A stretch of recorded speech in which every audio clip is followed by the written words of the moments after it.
Welcome everyone to today's press conference.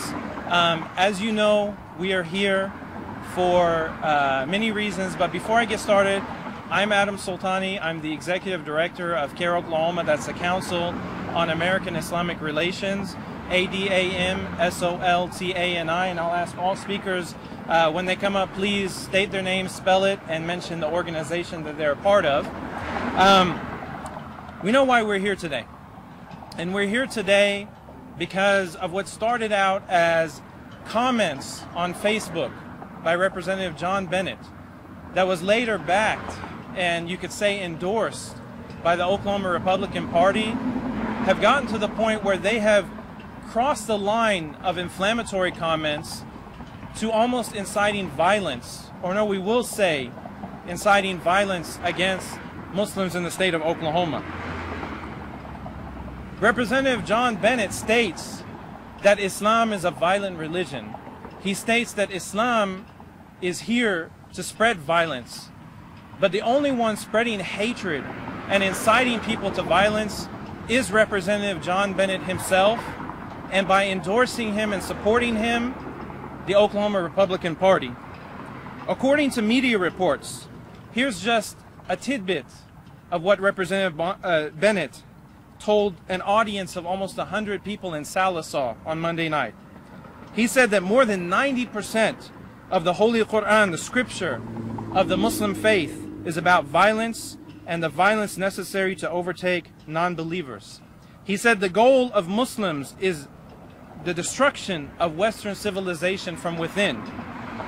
He stated that Muslims have worked their way into the government at every level, that their teachings give them permission to lie to unbelievers to gain their trust, that Muslims are a cancer and must be cut out of American society. And he stated that I, meaning Representative Bennett, is not going to back down and allow Islam to take over our nation. First of all, these are not true. But secondly, this is the type of hate rhetoric we've heard before in many eras and in many parts of the world where minorities have been targeted by violence. In Oklahoma, we know about hate crimes. We know about violence towards our Islamic centers. When a mosque in the heart of Oklahoma City has been vandalized twice with hate messages and violent imagery. We know about hate crimes when earlier this year, a Tulsa woman who was a Christian Arab but perceived to be Muslim was violently attacked. Her car was attacked, her tires slashed, she was physically attacked and verbally abused. We know about hate crimes as a community in the United States when this past week, in 2 weeks, 2 people, an individual and a family in the state of New York, Muslim Americans, were attacked physically.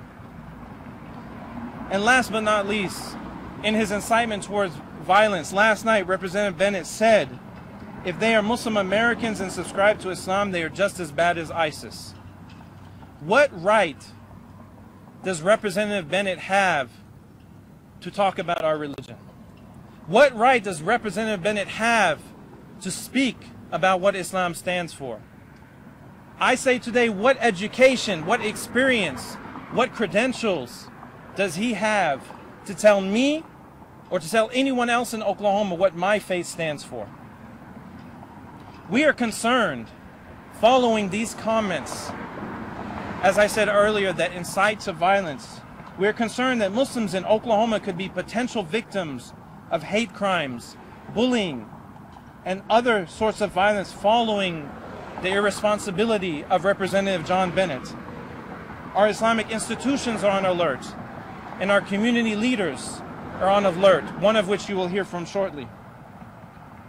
If the Republican Party, who we are standing in front of their headquarters today, if they do nothing, and if they choose to stay silent or continue to endorse Representative John Bennett, then they will also bear the burden of any harm that comes to any Muslim in the state of Oklahoma.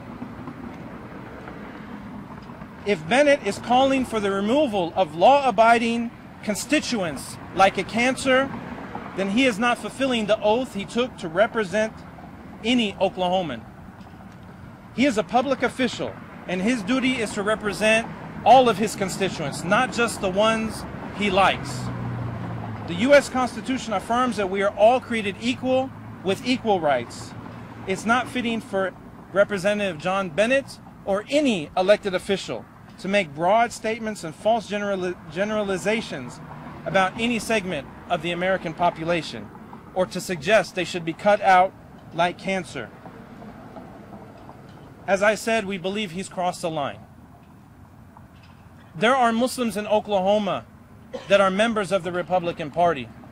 There are Muslims in Oklahoma that have supported the Republican Party. But we're at a point where we have lost faith in the Republican Party that refuses to stand up and to repudiate these comments.